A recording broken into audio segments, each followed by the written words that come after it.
think last thing I said. So as I said the last time, in my eyes, today's world versus in the 90s is not who you know, it's a game of who knows you in Hollywood. What's your thoughts on that? You want to elaborate on that? Yeah, I do agree. I do agree with that. I believe we have so many common misconceptions when it comes to sayings, like how they say knowledge is power, when in reality action is power. Because you can sit on knowledge all day but not take any action. Right. I believe that goes for what you just said. It's not about who you know, it's about who knows you. Right. I believe that's another common quote that's always misphrased. Right. So my question to you is, you said that it's all about building a body of work. Yes. Consistency. Yes. So here's my question. Is it all about what kind of body of work? Like, is that student films? Is that short films? Is that being in these studio films? Like, does it take 10 student films to finally get signed with the studio? Does it take 10 short films to finally get signed? Like, not signed with the studio, but in order to build that trust between yourself and the studio or the people in the room. Yeah, we get rewarded for courage. You gotta keep that in mind. We all heard the phrase like fortune favors the bold, but we get rewarded for courage in life. And I was just thinking about that whole and that's most courageous and bold. Right. And so when it comes down to projects that you can do, avoid doing the safest project you can do and start thinking about the most courageous projects you can do that you can bring to completion.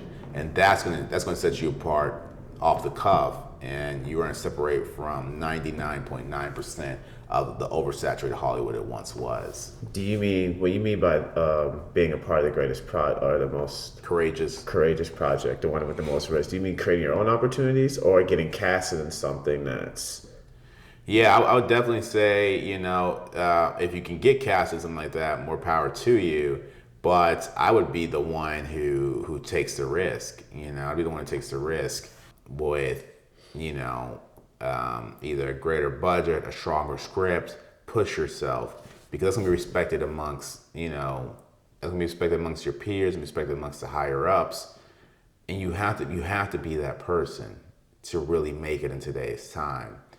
There's going to be those people who are luck up and get selected, and they're the ones they want to be casted in this project and this project. But even those people, they burn out quicker than the ones who got it from the ground up. That's why I speak a lot about Kevin Hart, because Kevin Hart got it from the ground up. He did. He's not going anywhere unless he decides to go somewhere, unless he ends up passing away, God forbid. But he's not going anywhere. If he does, it's by choice because of how cemented he was in building it. And I think just his background too, being raised in Philadelphia, lower income. Just his back. He never wants to go back to that again. Right. So that's also a drive. I remember watching the Joe Rogan podcast. There was 2 episodes. In one of the episodes, he always talks about how he had a hard life growing up, just from income and everything, and just from his family life, and how the reason he works so hard is because he always says to himself, I don't want to mess this F up. Don't mess this F up. Don't mess up what I have, because he doesn't want to go back to what he was before. Of course. And the reason he overworks himself and pushes himself is because he has that fear in the back of his head of, there's always a possibility that I could go back to what I was before, or to the situation I was in before, and that's not what he wants. Yeah, there's also another thing that happens is, some use Jordan Peele, for example. If you came to him asking for an opportunity, which if you can reach him, if you reach him now, he asks for opportunity, you can ask him, and he may do the socially correct thing and nod to you and smile and be like, okay. But really, unless you go out and try to produce a film for $5 million, give it all you got, whether it sinks or swims, he's not going to have that same respect for you. And the reason why is if you have to go out there and put it all on the line and try to film something for $1 million, $5 million. And why is that? It's because he's like, I did that. If you want my respect, you have to be at least willing to do a bare minimum as much as I did. It's no way I'm just gonna give you a handout. I gave it my all. I gave it my all without any promise of return. And that's where respect comes from. There's actors that have been hired in the past. They're still not respected. They're hired because they're good instruments for that story at hand, but not necessarily respected. Go out there and get it out the mud, and you're respected. And so I think it's very important that courage is the most important quality that someone could carry around here in Hollywood from the day they arrive to the day that they decide to leave the industry. For sure. Yeah, let's see where's. And with all that being said, what kind of project would you recommend someone to go for if they were to? If someone gets out here in Hollywood and they want to move up the ranks as quick as possible, what path would you recommend from your point of view? Oh wow, just I got it. I remember I was a PA on a set, and the producer of the project, he came up to me and he just sat down and just started talking to me and just giving me some advice. And the greatest advice that he gave me personally, and this isn't me speaking from expertise, this is his expertise, and I'm just relaying the information, is that if you want to play the festival game, he says, do short films. He says, if you want to play the festival games, do short films. But if you want to sell movies, and if you want to prove that you could be a bankable star, do feature films. Wow. He said he made his first feature film for $23,000, and he said it was absolute crud. Okay, yeah. He said it was a zombie movie, $23,000, but he was able to make it and finish it, and I think he said he even sold it. Wow. Because zombie movies are a dime a dozen everywhere, but it has an audience. Mm-hmm.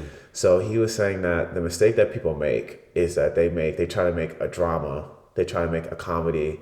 Well, the thing with that is you need name talent to do that. Mm-hmm. You need name talent to lead that, like A-list name talent, like Michael Shannon, Leonardo DiCaprio, Jake Gyllenhaal, names like that. And he says that you can't just have nobodies in there and expect that movie to sell, because at the end of the day, Hollywood is a business. Right. They want to you have to be able to sell them something. You can't sell them a movie with no named actors in it. Right. So he said that the best thing you can do is, if you want to make a drama, do that, but combine it with another film genre like horror, mm-hmm. thriller, mm-hmm. sci-fi. Those, if you look at the numbers and the statistics, those are the movies that sell the most. It's horror, thriller, sci-fi, etc. Okay. So he says you can combine that with drama and make something, but he says have a minimum of like 7 actors. Try to have some of them like C-list, but only have them for like a day or two. But he says that making your own feature films, because when people think of create your own opportunity, they think of short films. Mm-hmm. And there's nothing wrong with short films. Like you said, if you want to play the festival game, do short films. But if you want to prove that you're a bankable star that can sell tickets and put people in seats, you got to start making feature films and start really low. Mm-hmm. Start at 20,000. And then with every project that you do, with every success that you have, continuously go up from there. And it's all about trying to sell that project at the end of the day to distributors and getting it on many platforms and whatnot. But yeah. Absolutely. I couldn't agree more, man. I couldn't agree more. Yeah, you want to crank them out quick. You want to crank them out cheap. You want to crank them out being courageous, being bold. All those things matter. And earlier we talked about the power of catalog. So having a body of work is what, would make you in today's culture, pop culture, goated, is having a body of work. Being respected is having a body of work. A lot of reason why older actors do not favor the younger ones coming in, the social media stars and things like that. The influencers. Because they don't have a body of work. And if they do have a body of work, it's nothing that's impactful to all of, really that impactful to the industry. And then you get to the older actors like the Al Pacinos, things like that. Their body of work was impactful for billions of people globally.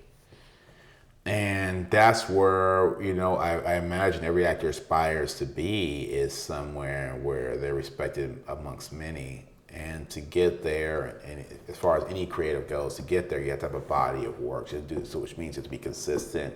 You have to do this time and time again.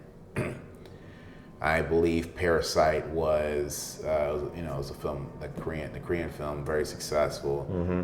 It was his 11th feature film. I know that Snowpiercer, his movie, is very underrated. That's a very great movie. Okay. With Chris Evans. A lot of people talk. Parasite's a great movie, but Snowpiercer is also And when that come out? When was that in queue of 11 feature films? 2011, I think. It, Oh it has wow. Chris Evans in it. It was when he was still. It was when he was casted as Captain America. I think it was after. Okay. But the reason why that movie is so good, because I've seen so far in some of his movies, he likes to tackle classes, like the upper class versus the middle class versus the lower class. Yeah. And just like in Parasite and Snowpiercer, it's also the same thing, but it's very, very unique. It's actually based. Snowpiercer is. I don't know if it's. I don't think it's based off a comic. I think it's his original idea, You're right. but they just made a comic afterwards because the movie was so good. But if you're a fan of his work, like Parasite, I highly recommend watching Snowpiercer because that's a great movie. Yeah. Yeah, I agree. I think the most practical way of being respected in any industry is for people not to leave it up to luck. And when you're an actor, people can chalk it up to luck. But when you're the director of Parasite, when you're the director of Squid Game, when you're the director of Get Out, when you're the director of Titanic, we directed these movies, and you're the one who got it made, no one chalks it up to luck anymore. That's where real respect comes from. Absolutely. Yeah, let's go get to it.